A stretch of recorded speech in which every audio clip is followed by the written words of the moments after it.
Ceux qui suivent mon travail depuis un moment savent que je fais reposer ma vie sur trois piliers fondamentaux. Alors, on a la culture physique dans un premier temps, le développement d'un mental qui soit d'équerre et une assise spirituelle solide.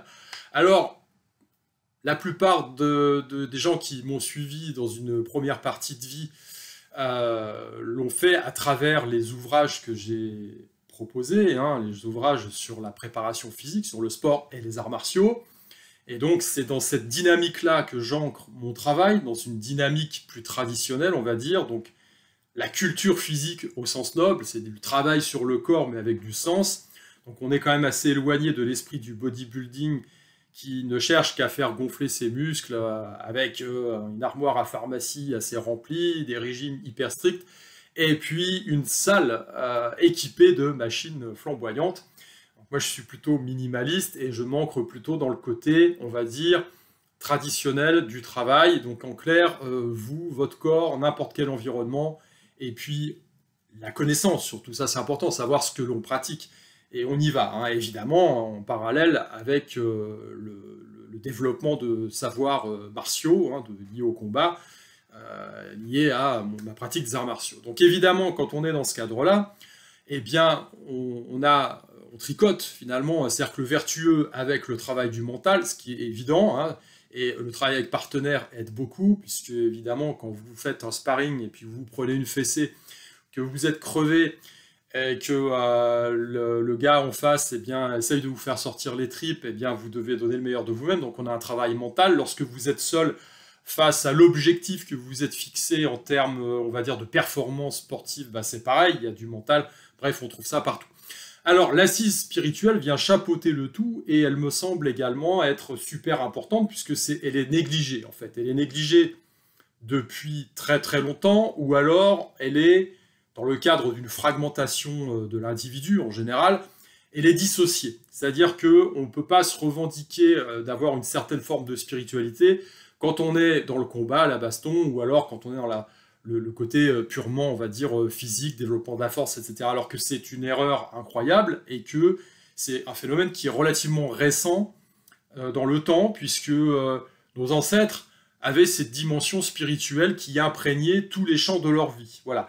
L'homme traditionnel est ancré dans un environnement, il fait partie d'un environnement, le microcosme et le macrocosme se répondent, il est dans un univers qui est sacralisé, rempli de mystères, et il a conscience de sa place là-dedans, voilà, il appartient à un environnement global, et donc toutes ces activités transpirent la spiritualité. Alors c'est pas un truc, encore une fois, aujourd'hui, c'est plutôt synonyme de... Alors, soit on a la religion d'un côté, soit on a les zozos du New Age de l'autre, qui vous vendent des niaiseries à base de bouddhisme mal digéré, de choses comme ça.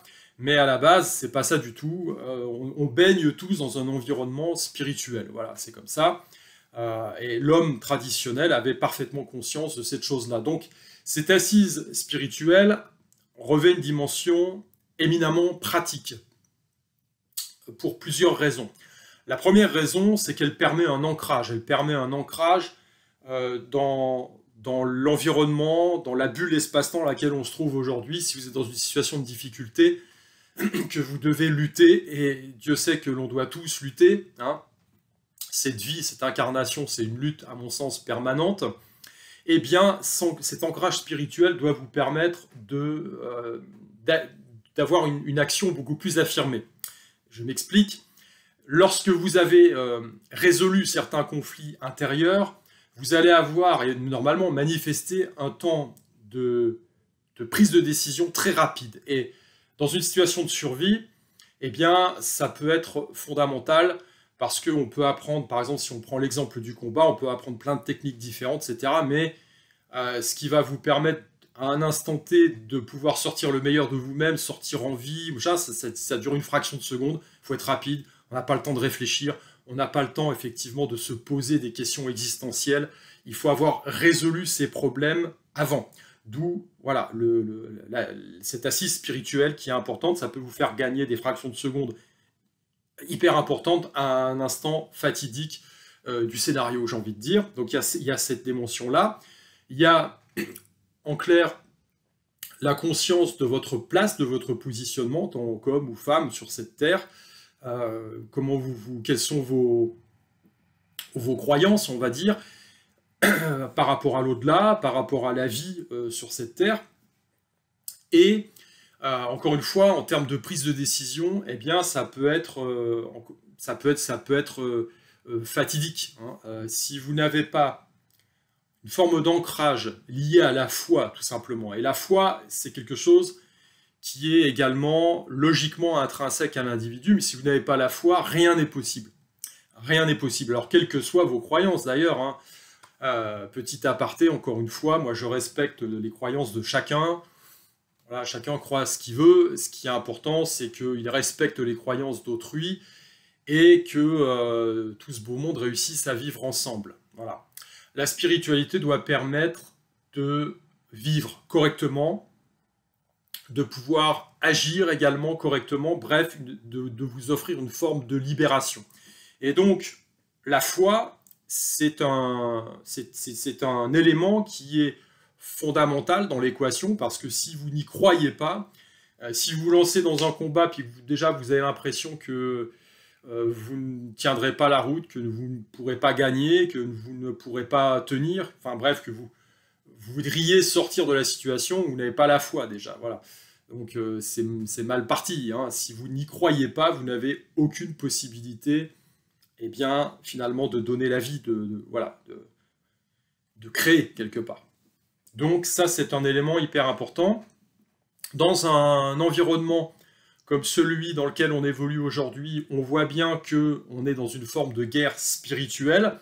Alors, ce qui est paradoxal, encore une fois, c'est qu'on a des élites qui vont nous vendre le côté matérialiste, qui vont nous vendre l'inutilité, voire, on va dire, en traitant avec condescendance les gens religieux, en disant « oui, non, ça, tout ça, c'est suranné, ça n'a aucun intérêt », alors qu'eux-mêmes croient à des choses. Hein. Et quand je dis croient à des choses, voilà, ils ont des croyances qui se manifestent dans les faits par l'appartenance à des réseaux, par l'appartenance à des, on va dire, à des tendances et des mouvances religieuses qui sont ancrées dans des cérémonies, dans des rituels, dans une symbolique qui est forte, et tout ça transpire de partout. On voit bien aujourd'hui, avec ce qui se passe au Proche-Orient, qu'on a une dimension religieuse également, qui est sous-tendue derrière. On retrouve les vidéos,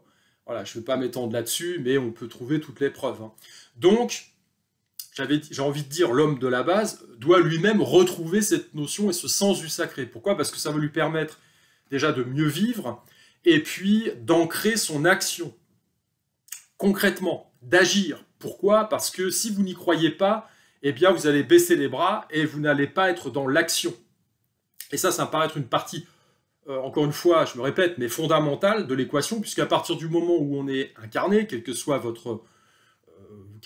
croyances, à partir du moment où on est incarné, on n'a pas d'autre choix que d'agir. Déjà, on respire, voilà, donc c'est déjà une action. Donc, on doit être dans l'action. L'incarnation dans la matière suppose une action. Et quand on veut obtenir des choses, quand on veut que ça change, hein, au niveau de sa vie, par exemple, on a un projet que l'on veut amener à terme, eh bien, ça suppose des actions massives. Alors, ça prend déjà naissance, évidemment, dans la psyché. Hein, on a des envies, on a une vision, mais pour que cette vision, elle se manifeste, eh bien, il faut agir. Et pour agir, il faut y croire, tout simplement. Donc, l'équation, la boucle est bouclée à ce niveau-là. Hein. Donc, encore une fois, eh bien, il y a cette nécessité, à mon sens, de revenir à une assise spirituelle forte qui permet, dans le cadre d'une vie plus ou moins normale et dans un environnement qui n'est pas dégradé, eh bien, tout simplement de se réaliser en tant qu'individu. Et dans le cadre d'une situation conflictuelle, problématique ou dans une guerre spirituelle, hein, dans laquelle on est lancé aujourd'hui, eh bien, d'asseoir un peu plus son ancrage et puis son action et d'agir. Voilà. Donc ce volet spirituel, il me paraît, encore une fois, de prime importance, mais il fait partie eh bien, de ce triptyque, voilà, mon triptyque favori, hein, voilà, il fait partie de ça. Alors, cette spiritualité, comment elle se manifeste? De différentes façons, tout simplement.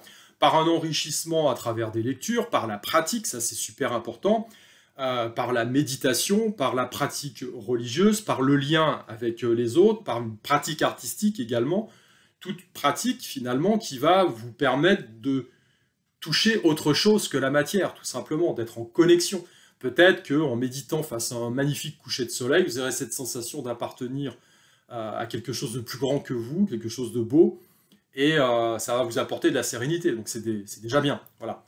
Alors dans cette vidéo, j'aimerais bien tout simplement, sur la base de cette assise spirituelle, hein, vous exposer un petit peu mon cheminement par rapport à ça, ma formation, on va dire, entre guillemets, pour que vous compreniez, si ça vous intéresse, hein, ceux d'entre vous, comment je vois la chose, et puis, bon, en vous donnant quelques références, pour d'autres, peut-être que ça vous donnera l'envie d'aller piocher un peu plus avant là-dedans, chacun se faisant, encore une fois, sa propre idée, son propre avis. Alors, pour tout vous dire, j'ai commencé tout simplement par le catéchisme. Voilà, quand j'étais gamin, mes parents m'ont mis au catéchisme et j'ai une formation. Alors, mes parents n'étaient pas religieux, ma famille n'était pas forcément des gens religieux, c'était culturel, tout simplement. Donc, c'est comme dans les pays de l'Est, finalement, où l'orthodoxie fait partie du paysage. Les gens sont très attachés à l'orthodoxie, mais c'est pas forcément ce qu'on appelle, nous, des grenouilles de bénitier, ou des gens qui vont tous les dimanches à la messe, etc. etc. Donc on était un peu dans ce cadre-là. Alors moi, j'ai trouvé ça intéressant, parce que déjà, tout m'intéresse, j'ai toujours été curieux, et donc je suis allé assez loin, finalement, dans le processus, puisque j'ai fait mes communions, à l'époque, c'était comme ça, dans le village, on avait un prêtre par village, donc c'était quand même beaucoup plus facile, peut-être que maintenant. Et puis, je suis allé jusqu'à ma confirmation. Alors, je ne suis pas allé béatement, j'ai évidemment capté, pris les choses, mais j'avais toujours aussi mon esprit critique. Donc, comme je l'ai dit, par exemple, une fois, eh bien, j'ai interpellé le prêtre qui nous faisait le catéchisme, lorsque celui-ci nous disait que eh bien, la foi chrétienne, c'était les textes, bien évidemment, mais aussi l'Église. Alors voilà, donc moi, j'avais soulevé le problème en lui disant, bah oui, mais bon, ok, donc les textes, on peut dire, c'est le divin qui est retranscrit, mais l'Église, c'est un ensemble d'hommes, finalement, qui imprime une orientation. Donc j'avais un peu de mal avec ça, parce que pour moi, déjà, j'avais bien compris que l'homme était faillible, et quels que soient les systèmes, qu'ils soient politiques, sportifs, ou religieux, ou autres, eh bien, on a, à partir du moment où c'est fait par des hommes, on voit bien le système médical aujourd'hui, est-ce que l'on peut encore faire confiance à une industrie, parce que c'est devenu une industrie, même en France, lorsque l'on parle du secteur public, lié à l'hôpital, je pense qu'ils sont, aujourd'hui, ils font du chiffre, les gars, tout simplement. Donc on est loin, loin de l'idéal d'origine, qui était, on va dire, une forme d'entraide collective, avec un droit lié à la santé de chacun, qui repose sur la dîme et la volonté de tout le monde. Non, aujourd'hui, ils font du chiffre. Voilà. Donc on a changé de paradigme, on a changé de système. Et tout ça, eh bien, c'est porté par des individus qui ne sont pas infaillibles. On voit bien que cette industrie médicale, elle est là pour gagner du fric. Voilà. Donc on a une perversion quelque part à un moment donné du système, et on voit ça effectivement partout. Alors donc là, on rejoint aussi un de mes dadas, c'est la lecture cyclique. On est dans un univers qui est cyclique, tout est cycle, tout est cyclique. Et donc un système qui est humain, eh bien, il a la même courbe de croissance que celui de l'humain, que l'homme. Voilà, il va naître, il va se développer, il va croître, il va arriver à maturité, et puis après, eh bien, il va évidemment dépérir, tout simplement. Voilà. S'il n'a pas su se réinventer, eh bien, il se nécrose, et ce système tend à disparaître pour laisser la place à quelque chose d'autre. Voilà. Donc, j'émettais ces doutes à ce moment-là. En parallèle de tout ça, eh bien, j'ai évidemment toujours eu une curiosité par rapport aux livres que je trouvais dans la bibliothèque de mon grand-père à l'époque, et je me nourrissais évidemment de mythes et légendes. Alors, je me souviens, j'avais récupéré un livre que mon grand-père avait sur les mythes et légendes de la Lorraine, puisque je suis lorrain d'origine, et donc ça me passionnait. Voilà. Alors, il y a évidemment ce que l'on connaît des mythes et légendes. Ça peut être les petites histoires des frères Grimm qui ont été récupérées et diffusées en les édulcorant un peu par Walt Disney. Mais après, plus tard, eh bien, quand on a un niveau de compréhension un peu plus développé que l'on cherche, on se rend compte que le message, il peut être multiple, hein. À travers une même histoire, vous allez avoir une sorte de millefeuille d'informations qui est diffusée. Donc ça, j'ai découvert ça plus tard. Donc ça, c'est quand même super intéressant. Et j'avais pas trouvé que ça dans cette bibliothèque, puisqu'à l'époque, je m'intéressais évidemment aussi à tout ce qui est un petit peu caché, donc l'ésotérisme. Et je me souviens d'un ouvrage qui m'était tombé entre les mains, c'était l'Europe des sociétés secrètes. Voilà, donc j'ai encore en tête le nom de cet ouvrage, où c'était tout simplement un panorama des sociétés secrètes qui ont fleuri tout au long de l'histoire, hein. Alors ça allait évidemment, on parlait des francs-maçons, des compagnons d'Horus, et puis on allait jusqu'à la mafia, hein, voilà, donc c'était assez large, hein. Mais ça aussi c'est super intéressant parce que, quelque part, alors c'est peut-être de là que m'est venu aussi cet intérêt pour l'histoire, hein, et c'est pour ça que j'ai entrepris des études d'histoire. Euh, Ce qui était intéressant à travers ça, c'est de se rendre compte que, eh bien, la vie de l'homme est baignée d'une réalité qui est multiple. Voilà. Dans toutes les cultures du monde, on va vous parler de l'Adré et de l'Ubac, par exemple, hein, du blanc, du noir. Alors l'Adré et l'Ubac, c'est tout simplement sur une montagne, le versant qui est éclairé, et de l'autre côté, le versant qui reste à l'ombre. On a dans le taoïsme le blanc et le noir. On a Ura et Omote, en japonais, hein, il y a la face qui est montrée, il y a la face occulte, celle qui n'est pas dévoilée. Et on retrouve ça, bien évidemment, dans toutes les organisations humaines. J'ai envie de vous dire, dans un parti politique, il y a effectivement ce que l'on va mettre en avant, hein, ce que l'on veut vous vendre, et puis après, il y a les décisions qu'on veut mettre en place derrière. Je ne vais pas vous faire un dessin, on voit bien quand même qu'à chaque fois qu'on vote pour quelqu'un, parce qu'il a un programme, eh bien, on est déçu. Alors, c'est pas parce qu'il est incompétent, c'est parce que lui, il a d'autres prérogatives derrière, hein, d'autres envies, rendez compte à quelqu'un d'autre. Voilà. Donc, il y a ce qu'on vous vend, il y a ce que vous voyez, et puis il y a ce qui est fait derrière.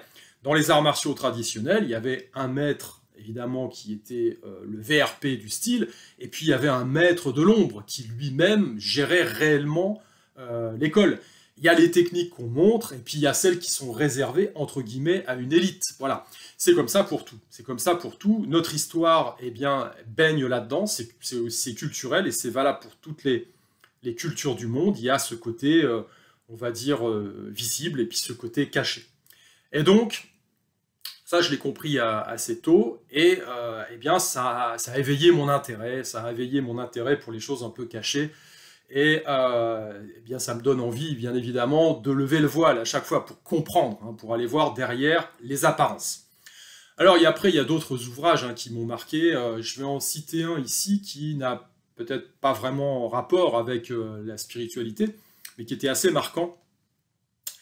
C'est un ouvrage auquel j'ai eu accès lorsque un grand-oncle est décédé.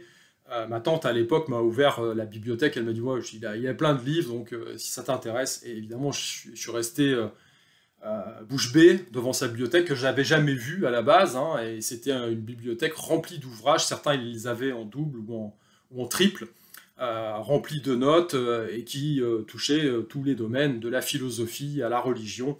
Je me souviens avoir eu entre les mains la somme de Thomas d'Aquin, donc c'est quand même un gros pavé. Et dans tous ces ouvrages, il y avait de la science, de la philosophie, il y avait... voilà. Eh bien, j'ai trouvé Le Matin des magiciens, un ouvrage assez, pour moi, exceptionnel à l'époque, parce que c'était l'incursion du merveilleux dans le réel, en clair. Et effectivement, cette lecture d'un réel dans lequel on insuffle cette dimension un peu cachée, un peu masquée, et de se dire, bah oui, effectivement, c'est pas toujours ce que l'on nous donne à voir qui est la vérité, finalement. Donc ça, c'était quand même très intéressant. Alors, bien évidemment, dans tous ces ouvrages, il y avait également la philosophie. Alors, ce qui m'a forgé, hein, dans la philosophie grecque, c'est plus, effectivement, le stoïcisme. Et puis, Diogène de Sinope, que je cite aussi parfois, ce philosophe qui vivait dans un tonneau, nu, et qui buvait... avec la coupe de ses mains, hein. Il avait, soi-disant, dans la légende, une coupe d'argent dans laquelle il récupérait l'eau de pluie pour s'abreuver. Et en ayant vu un jour un gamin utiliser la coupe de ses mains pour boire, eh bien, il s'est même débarrassé de cette coupelle en se disant bah, finalement, même ça, j'en ai pas besoin. Un personnage assez excentrique qui a été en quête de liberté, finalement. La liberté vis-à-vis de la société de l'époque. Hein. Il aurait quand même invectivé Alexandre le Grand, hein, le maître du monde de l'époque, qui serait venu le voir en lui demandant « Qu'est-ce que je peux faire pour toi ?»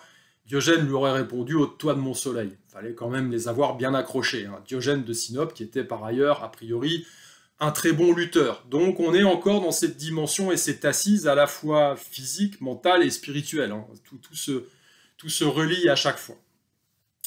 Le stoïcisme, pareil, hein, c'est cette façon de, quelque part, avoir une lecture des événements qui nous arrivent et de se rendre compte que la seule maîtrise que l'on puisse avoir sur ces événements, c'est la façon dont on les perçoit, tout simplement, et de générer eh bien, la sensation, l'émotion adéquate pour pouvoir encaisser le choc. Donc ça me parlait aussi pas mal.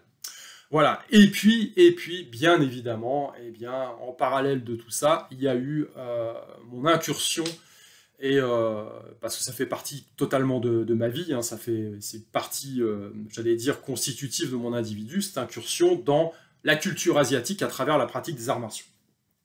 Alors là, c'est super intéressant aussi, mais ça a généré également tout un lot de questionnements, parce que, si vous voulez, les arts martiaux sont intrinsèquement mêlés au bouddhisme. Alors, là vient un problème. Comment on peut considérer des arts de guerre destinés à donner la mort et à blesser, en faire un support d'élévation spirituelle? Alors, on peut le comprendre par la pratique. Et il y a un paradoxe que je n'ai pas résolu tout de suite, qui était effectivement cette notion de non-violence inhérente aux bouddhistes, avec le fait de foutre un pain sur la gueule du mec en face parce que ça fait partie du jeu. Voilà. Eh bien, j'ai compris ça en étudiant l'histoire par la suite, et puis en comprenant tout simplement, en faisant les liens. Voilà.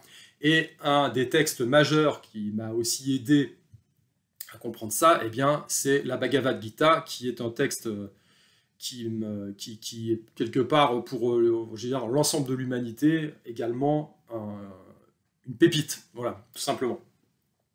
Et quand on recoupe tout ça, eh bien, on se rend compte que eh bien, l'homme incarné est plongé dans un univers de baston. Voilà, c'est comme ça.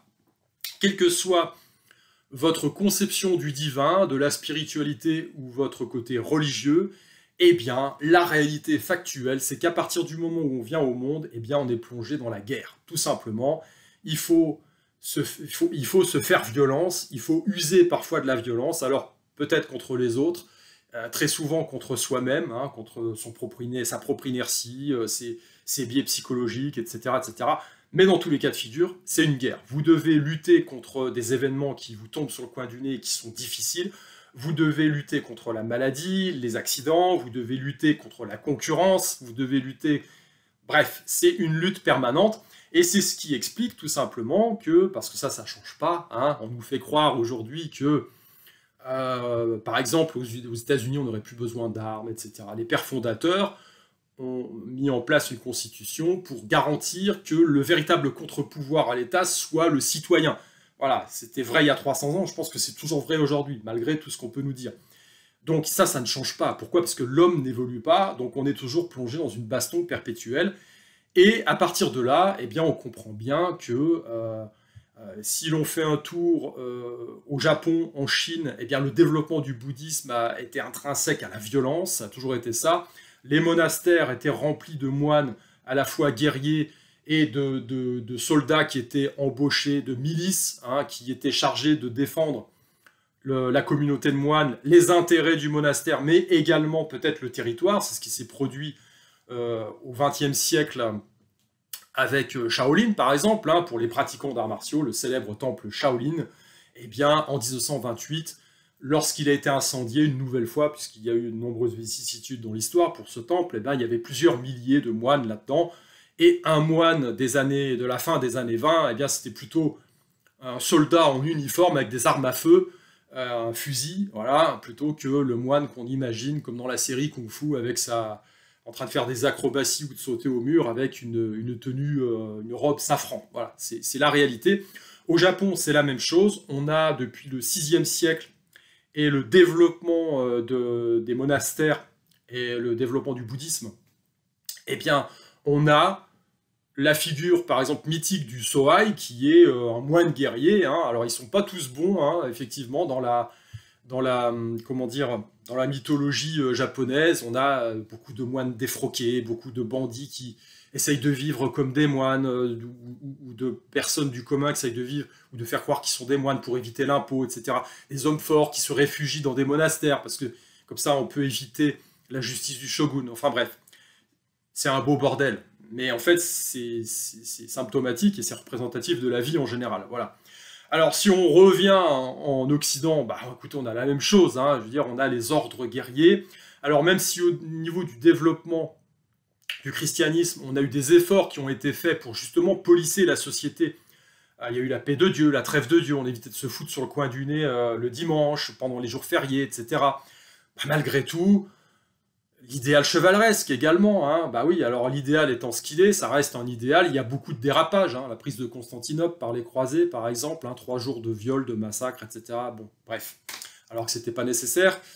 Il y a effectivement l'idéal, et puis il y a la réalité liée à notre incarnation. C'est ce que j'ai expliqué dans le Guerrier éternel. Voilà, la Bhagavad Gita, c'est un combat, c'est sur un champ de bataille qui est représentatif de la vie en général, qui est factuel, on doit se battre, et c'est également un combat spirituel au sens individuel. Voilà. Et donc, cette bataille est le prétexte à une leçon spirituelle. Mais vous avez les deux aspects. Voilà. Vous avez une bataille concrète, et derrière, vous avez une bataille interne, une bataille intérieure, qui doit être livrée par le protagoniste. Donc ça, c'est quand même super intéressant, et on retrouve ça partout. J'ai envie de dire, si on essaye de vous vendre le contraire, eh bien, c'est que vous êtes face à quelque chose qui est un peu frelaté. Hein, parce que, voilà, si vous ne vous battez pas pour des choses qui vous sont chères, il ne faudra pas venir pleurer si elles vous sont enlevées à un moment ou à un autre. C'est ça la réalité. C'est aussi simple et factuel que ça. Donc après, on peut s'en remettre à Dieu ou à la notion de la divinité telle qu'on la conçoit. On ne peut pas s'affranchir, eh bien, de l'action. Voilà. Et puis, alors ce que je disais aussi, c'est que en tant que Français, on a hérité d'un truc qui est quand même le panache. Voilà. Ça veut dire que parfois, le combat semble voué à l'échec, mais c'est pas grave, ça ne dispense pas de le mener quand même malgré tout. Ça veut bien dire ce que ça veut dire, on doit être dans l'action. Voilà.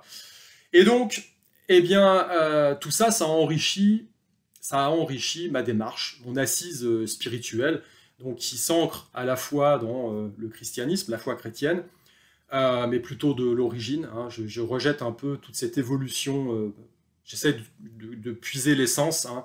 Et mon travail dans les arts martiaux m'a montré que j'emploie la même démarche finalement, parce qu'il y a beaucoup de fond semblant, il y a beaucoup de mystification. Hein. Dans les arts martiaux, on a exactement la même chose.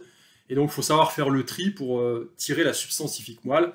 Donc, il y a effectivement la foi chrétienne, il y a ces textes qui sont venus d'Orient, d'Asie, qui m'enrichissent également. Il y a le bagage culturel occidental, hein, avec cette philosophie, la philosophie grecque, et puis nos racines aussi païennes, tout simplement, qui restent, dont le message est véhiculé à travers les mythes, encore une fois.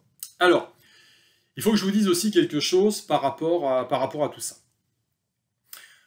Ma pratique des arts martiaux m'a appris quand même pas mal de choses, et au niveau du travail que j'ai effectué sur les katas de karaté, vous savez, ces chorégraphies traditionnelles, voilà, qui semblent un peu mystérieuses parfois. Alors on dit, bah oui, c'est des attaques, des blocages, etc. Même parfois on n'arrive pas à les décoder, machin. Ce qu'il faut comprendre avec tous ces textes, donc les mythes, même les textes sacrés, hein, qui sont véhiculés à travers les religions, c'est qu'il y a toujours plusieurs degrés de lecture. Plusieurs degrés de lecture, c'est toujours un millefeuille d'informations. Voilà. Si on prend la Bhagavad Gita, attention, tout est important, encore une fois, parce qu'il y a des gens qui vont vous dire, oui, mais c'est une allégorie de la bataille intérieure. Oui, mais non, c'est pas seulement ça, c'est aussi une putain de baston. Voilà. Et à un moment donné, factuellement, le héros doit prendre les armes contre des membres de sa famille parce qu'il doit faire valoir les prérogatives de son clan et il doit gagner. Voilà, c'est comme ça. Donc il doit passer par une phase de conflit, il doit passer par la violence, il doit passer par le fait d'être potentiellement blessé ou tué, par le fait de devoir blesser ou tuer autrui, y compris des membres de sa famille. Et en parallèle, on a cette bataille intérieure, cette bataille spirituelle, qui doit livrer également. Mais on a les deux aspects. Et donc dans les mythes, c'est exactement pareil. C'est exactement pareil. Vous avez toujours la petite histoire qui est sympa, rigolote, machin, pour les enfants, dont on tire une petite morale. Mais derrière, il y a plusieurs degrés de lecture. Il y a effectivement une degré de lecture pour les adultes aussi, mais il y a des choses qui sont véhiculées et qui sont beaucoup plus importantes, qui font référence à des choses plus organiques, j'ai envie de dire. Et je vous invite à lire, par exemple, les ouvrages de Mircea Eliade, qui va avoir une lecture des mythes, en faisant des lectures comparées de différentes mythologies. Vous avez des mythes liés à la création du monde. Vous avez des mythes, le mythe le plus connu étant celui du voyage du héros, et que l'on retrouve partout. On peut voir même des analogies avec les religions, parce que lorsque l'on considère que quelque part le héros doit mourir pour pouvoir renaître différemment, ça fait quand même référence à certaines choses. Dans le guerrier éternel, j'ai évoqué Jésus qui, selon le dogme chrétien, est mis à mort et puis ressuscite. Mais on retrouve cette thématique, par exemple, avec Odin. Voilà, le dieu Odin qui, quelque part, sacrifié sur Yggdrasil pour obtenir la connaissance. Il va sacrifier également un œil pour obtenir la connaissance, donc quelque part l'ouverture de son troisième œil dans la mythologie hindoue. On a également Bouddha, tout simplement, Siddhartha, qui, lorsqu'il entre dans sa méditation sous le fameux arbre où il va recevoir l'illumination, à un moment donné, il touche la terre, ça symbolise, encore une fois, cette mort avant une renaissance. Voilà, une renaissance, entre guillemets, augmentée, c'est-à-dire une meilleure compréhension de l'environnement, y compris énergétique, dans laquelle il évolue. Voilà. Et donc, ce que j'ai envie de dire par rapport à tout ça, c'est que il me semble que la voie du guerrier est la plus appropriée. Voilà, la voie du guerrier est la plus appropriée sur cette terre pour pouvoir évoluer, pour pouvoir vivre, tout simplement, en ayant conscience que votre action, votre petite action à votre niveau, elle contribue à maintenir l'ordre cosmique. On est dans un environnement, alors on peut s'entendre sur différentes notions. Le taoïsme considère que le monde n'est ni bon ni mauvais, il est, tout simplement, et que c'est une forme de balance qui peut être en état de déséquilibre parfois, mais qui revient toujours à l'équilibre. Donc c'est cette notion de blanc, de noir, le noir n'étant pas totalement noir, le blanc également, et puis on revient toujours plus ou moins à l'équilibre. Dans le bouddhisme, ce qui est un petit peu l'équivalent dans le christianisme, on va considérer que le monde est un peu malsain. Le monde est mauvais, et quelque part, on doit lutter, œuvrer pour maintenir une certaine forme d'assise et de bonté dans un monde qui est difficile. Alors, quelle que soit, on va dire, votre notion, dans tous les cas de figure, ça suppose une action et ça suppose un combat. Voilà, ça suppose un combat. De la même façon que vous êtes amené à lutter, on est amené à lutter au quotidien contre toutes les merdes qui peuvent nous arriver potentiellement. On a aussi un combat interne pour soi-même ne pas forcément se laisser happer, parfois dans la haine, parfois dans la colère, même si c'est pas toujours facile. Je suis bien le premier à le savoir. Donc on a ce travail, il y a toujours ce travail double, et toujours, on n'a jamais oublié que dans les textes sacrés, on a plusieurs degrés de lecture et de compréhension. J'en parlerai peut-être plus tard, mais on a par exemple dans le bouddhisme des chiffres, comme le 108 qui revient, peut-être dans l'islam il y a le 72, alors évidemment on peut voir les 72 vierges, machin, à un niveau basique, mais lorsqu'on a un peu de culture et puis qu'on a cherché, justement du côté un peu ésotérique, on se rend compte que ça fait référence à d'autres choses, voilà, d'autres choses bien plus élevées. Je vais vous donner aussi une référence, Saint-Iliana, le Moulin d'Amelais, très intéressant comme ouvrage également, qui lui a une lecture cosmogonique finalement des mythes. Voilà. Et bon, il part du principe finalement que les anciens ont inscrit des savoirs importants, fondamentaux pour nous, donc de l'information, qui étaient destinés à traverser le temps. Voilà. Et pour qu'elle traverse le temps, il n'y a pas 50 façons de le faire. Vous avez la possibilité de le graver dans la pierre, parce que ça reste. Hein. Si vous gravez ça dans le granit, bah, avec un peu de chance, ça va traverser le temps. Tout le reste va disparaître. Et vous avez aussi la mémoire collective. Vous avez aussi la mémoire des individus de cette chaîne de transmission qui va véhiculer le mythe. Alors au fur et à mesure, bah, on ne se souvient plus bien, finalement, du message originel. Et puis, on a un narratif, on a ce qu'on appelle le storytelling, ce qui rend le truc intéressant. Hein. Donc on véhicule une petite morale, on véhicule des choses intéressantes à conserver pour soi, à mieux vivre, mais il y a des messages supérieurs qui sont transmis également. Hein. Les chiffres, voilà, sont, alors ça a trait essentiellement à la précession des équinoxes, à cette notion de cyclicité au niveau de l'univers, au niveau de la Terre. Hein. Donc des messages qui sont importants, qui sont véhiculés de cette façon-là. Donc il faut toujours être prudent lorsque l'on aborde ces ouvrages, lorsque l'on aborde ces mythes, parce qu'il faut prendre ça avec une pincette. Hein. Il faut éviter d'élaguer tout ça avec un grand manche et à la serpette, parce qu'on peut passer à côté d'enseignements qui sont très intéressants. Donc j'ai fait exactement la même chose, moi, avec les katas de karaté, hein, quand je les ai décryptés, tout simplement. Ce que l'on me servait à l'époque, c'est-à-dire les applications soi-disant ne me satisfaisaient pas du tout. On me présentait des applications de combat sur la base des mouvements dans les katas qui étaient pour moi fantaisistes, qui n'avaient aucun rapport avec la réalité. Et donc charge à moi, en partant du principe que les anciens ne sont pas débiles et que s'ils me transmettaient ce savoir, c'est qu'il y avait des messages cachés à trouver, eh bien je suis arrivé quand même à une grille de lecture à mon sens, assez intéressante et beaucoup plus réaliste. Hein.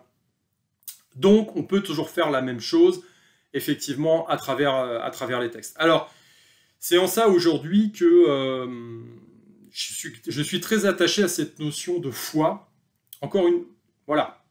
Quelle que soit votre notion et votre conception du sacré, la foi est un élément central. Pourquoi ? Parce que si vous n'avez pas la foi, rien n'est possible. Voilà, tout simplement. Donc ça, c'est hyper important. Et ensuite, pour le reste, eh bien, on peut retrouver des schémas un peu partout. C'est ce que je fais moi. Je vois des points de convergence. Hein, voilà, donc je remonte encore bien plus loin, effectivement, que le début du catholicisme au IVe siècle après Jésus-Christ. Parce qu'on a une tradition qui est bien antérieure. On a une tradition qui remonte aux Indo-Européens, hein, dont on retrouve des traces. On a ce différentiel de cycle, ça c'est aussi très important à concevoir.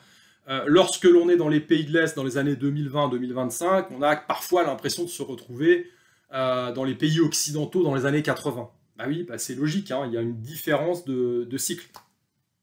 Et c'est pour cette raison qu'au Japon, par exemple, le Japon nous a légué quelque part, à travers les katas et les techniques anciennes, un bagage technique dont on disposait, nous, en Occident, bien avant. Mais le Japon ayant fini, ils sont sortis du Moyen-Âge officiellement en 1868, il y a un différentiel de cycle. Alors nous, on a perdu ces techniques-là, eux les ont conservées, puisqu'il y a eu quand même énormément d'échanges. Et il y a eu des phénomènes d'acculturation, bien évidemment. J'expliquerai ça dans mon prochain ouvrage. Mais lorsque l'on récupère ces techniques et qu'on enlève un petit peu le vernis culturel hein, qui s'est rajouté dessus, eh bien, on peut retrouver des techniques ancestrales dont disposaient nous en Occident plusieurs centaines, voire milliers d'années auparavant. Donc c'est quand même toujours très intéressant. Il ne faut pas être sectaire dans ces idées-là, dans ces affaires-là, parce que seul compte finalement ce que vous allez faire de tout ça. Voilà, c'est à mon sens le message le plus important. Et donc, pour moi, la voie du guerrier, eh bien, c'est encore une fois celle qui me dit que je dois prendre refuge en moi-même, quelle que soit ma notion du sacré et de la divinité, parce que je suis plongé, moi, tout seul, dans cette incarnation, dans une putain de baston, et que mon premier soutien, c'est moi-même, et que je n'ai pas d'autre choix à ma disposition que l'action. Voilà. Et c'est tant mieux, parce qu'on est là pour ça. L'issue du combat ne m'appartient pas. Alors, comme je dis toujours, j'ai une obligation de moyens, mais pas une obligation de résultat, parce qu'il y a toujours des choses qui, bien évidemment, m'échappent, que ce soit dans la réalisation d'un projet ou d'autres choses. Voilà. Mais par contre, je me dois de me donner au maximum lorsque je me lance dans un combat, lorsque je me lance dans le combat de l'accouchement d'un projet quelconque, ou voilà. Enfin, vous avez compris l'idée. Eh bien, écoutez, sur ce, je pense que j'ai encore jeté un petit pavé dans la mare, hein, par rapport aux croyances peut-être de chacun. C'est toujours intéressant, hein, effectivement, d'échanger. Encore une fois, c'est intéressant, mais c'est aussi fondamental, hein, parce que votre assise spirituelle, elle fait partie de ce triptyque avec la culture physique, donc un physique qui tient la route, et puis un mental, on va dire, plus ou moins d'acier et d'équerre. Hein. Et tout ça, ça crée un cercle vertueux. Il ne faut jamais négliger l'un au détriment des deux autres. Voilà. Eh bien écoutez, sur ce, au plaisir d'échanger. Hein. Allez, je vous dis à plus.